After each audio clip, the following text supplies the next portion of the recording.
Welcome back, dear friends. In today's fifth episode of this series, we delve deep into the heart of Buddhist practice by examining a bold and sobering warning issued by one of the most venerated monks in modern Buddhist history, Venerable Su Yun. His statement, even with great meditative accomplishment, without precepts, one is still a demon, is not mere hyperbole, it's a sharp blade cutting through centuries of misunderstanding. Why would such a realized master say something that seems to undermine the very power of deep meditation? Shouldn't profound inner peace and transcendental insight alone define spiritual attainment? Or is there something more fundamental that underpins true liberation? Let us uncover the meaning behind this declaration, examine its roots in Buddhist tradition, explore its relevance in modern spiritual culture, and understand how discipline and meditative power form two wings of liberation, inseparable, interdependent, and indispensable. The myth of meditation without precepts.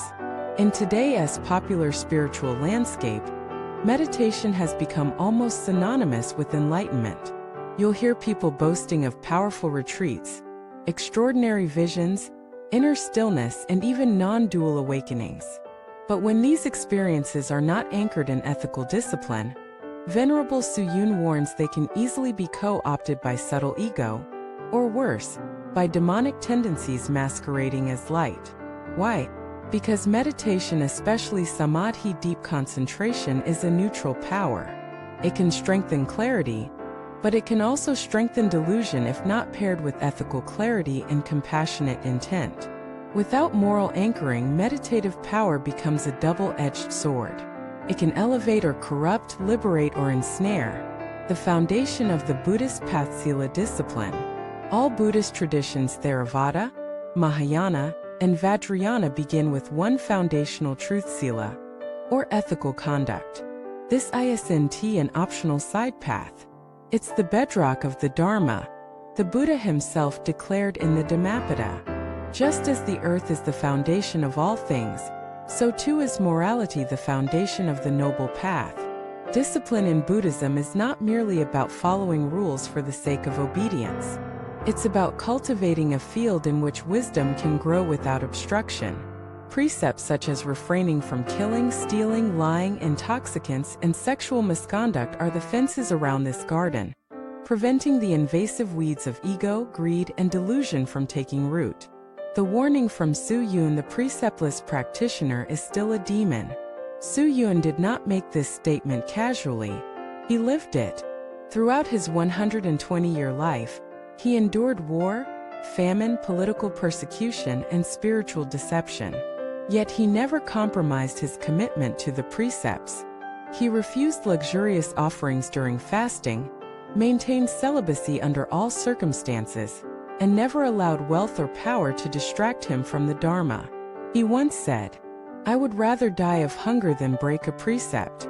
Now contrast that with modern spiritual teachers or gurus, who dazzle followers with psychic powers, charisma, or even supposed miracles, but whose behavior violates every ethical boundary. This is the scenario Su Yun foresaw and warned against. He observed that even those who attain certain meditative states, if they abandoned ethical discipline, quickly lost their clarity and became tools of ego or demonic forces. Some even began teaching others, spreading corruption wrapped in Dharma robes. He called them Waidal Muotsu, externalist demon seeds. Meditation as a mirror, not a cure-all. Without Sila, meditation becomes like a mirror that reflects your current condition. If your heart is tainted with ego, your meditative visions will mirror your craving. If your mind is intoxicated with ambition, your insights will inflate your pride. This is why some practitioners, after years of meditation, end up more arrogant, more manipulative, and more self-righteous. They have mistaken meditative power for spiritual purity. True samadhi must arise from a clean vessel. That vessel is forged through discipline. The role of precepts in transforming the mind. Precepts do more than prevent wrong action, they actively shape the subconscious. Every time you restrain from an unethical impulse, you're reprogramming the mind.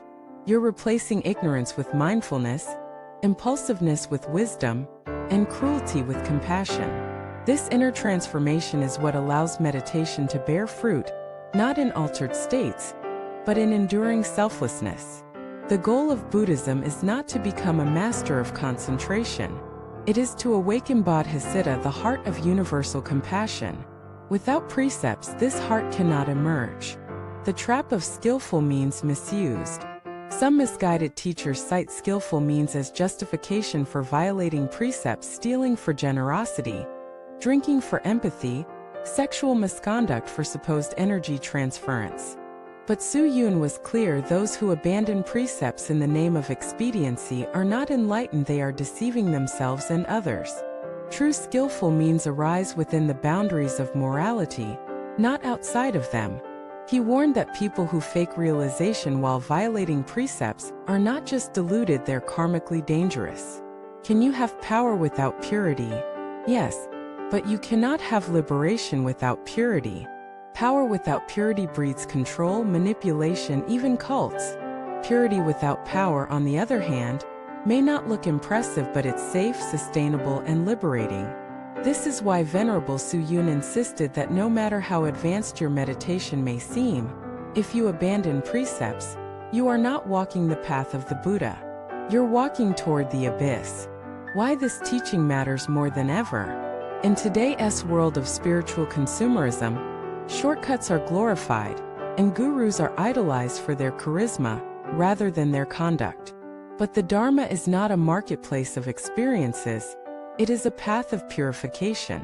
If we don't return to ethical discipline as the core of practice, we will not just fail to reach liberation, we may deepen our own delusion, while convincing others to follow us into the dark. A call to practitioners: return to the root. Su Yun's message is not one of fear, it is a message of urgency, love, and deep compassion. He reminds us, 修行不离戒，戒是根本。